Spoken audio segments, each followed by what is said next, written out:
Okay, what's up guys? Today I want to talk about counterweighting your night vision setup because I suspect that a lot of people are significantly underweighting the back end of their setup. So in this case, I have a Crye Precision NightCap. I'll go ahead and put it on this mannequin here, line it up just like I would. All right, so you can see that this is balanced. If it wasn't, it would tip forward or backward. Now if I pull this up, you can see I've got a lot of batteries, just like 27 AA batteries, and that's what's required to get a nice balanced system. Now, I'll show you.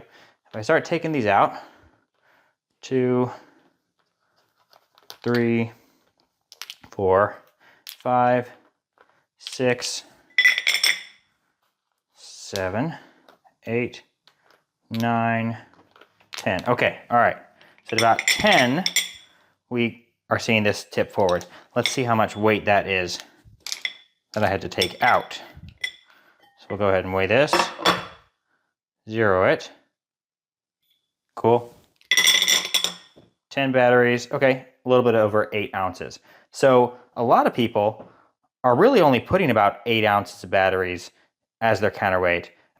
But there's like I said, 27 batteries in here, I believe. I can go ahead and I'll dump it out to show you.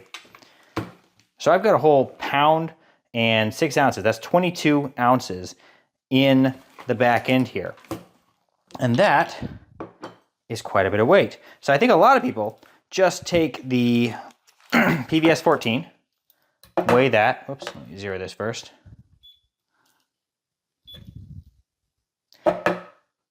Okay, they say it's 14 ounces, so I'll just put around 14 ounces of weight in the back end. But what you're not doing is accounting for the Wilcox mount or whatever you have.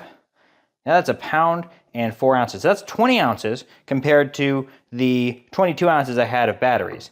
And even that extra weight in the back makes sense because if you look at this counterweight, it's closer to your head, whereas the PVS 14 is going to be hanging out in front, and so it's going to have a longer lever arm forcing the front end down a little bit. So that's pretty well balanced. So typically, what I would say is you should start with equally weighted front and back, and then you can kind of adjust from there. But make sure you're accounting for all of the weight in the front, not just the night vision device. So like some people will use a battery pack on a dual tube setup like this one. Now in this case, this is only battery run. This does not have the option to run it with a battery pack. But even if it did, I would still use a counterweight system like this in addition to the battery pack because depending on the battery pack you get, they're like around 8 ounces. And that is not nearly enough weight to counterbalance this night vision setup. So in this case, I think I've got about, well, let's see, pop this off. Got these guys.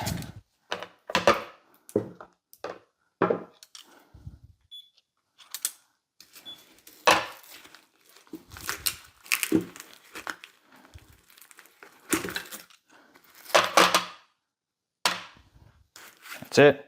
All right, 1 pound, 4.7 ounces. That's fine. And then if we pop this whole thing off,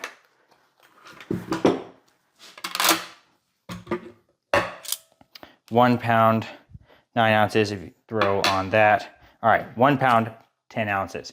So this is actually heavier in this case. And again, like I said, I'd start with equal weights and then you can go from there. There's a couple reasons why, in this case, the heavier in the front works out just fine. For one thing, the back of this helmet is probably gonna be a little bit heavier than the front, so that adds a little bit of weight in the back. I don't think that's very significant. But other factors, the padding system is very good and comfortable in this helmet. It holds it very secure to my head.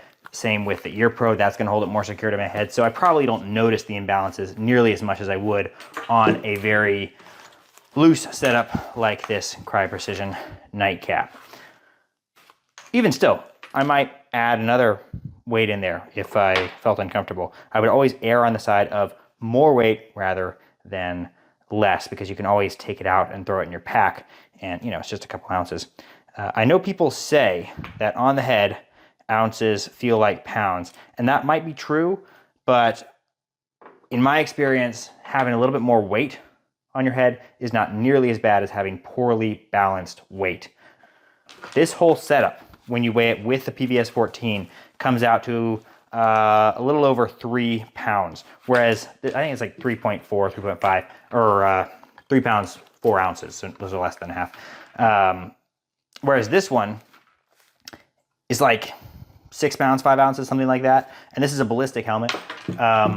By the way, the difference between a ballistic helmet and a bump helmet in weight is only like half a pound. So when you're talking about a 6 pound system, over 6 pound system, half a pound is not all that significant. And to me, it's definitely worth it to have the ballistic protection there. Whereas if you want to save a lot of weight, something like this could work, but you're losing a lot of the secureness, although these straps do work pretty well. But my point is, this one's about half the weight of this one, and I find them both to be perfectly comfortable if they are well weighted. I will go on runs and rucks with this nightcap, and it feels perfectly fine.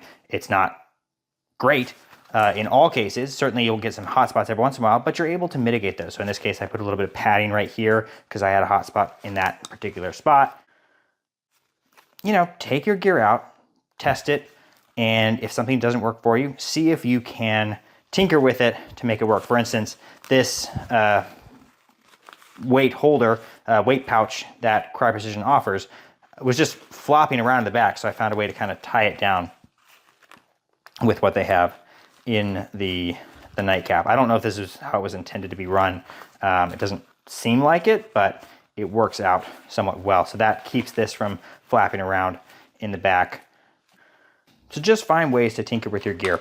But in terms of the weight, I would always start with at least equal weights front and back, and make sure you're accounting for the entire system. And don't skimp on the counterweights, because you will feel that. Also, do your traps a favor and do some shrugs. Make sure your neck muscles are plenty strong, because that will also contribute to your overall comfort. Yeah, guys, go out, train in your gear, have fun. I'll catch you later.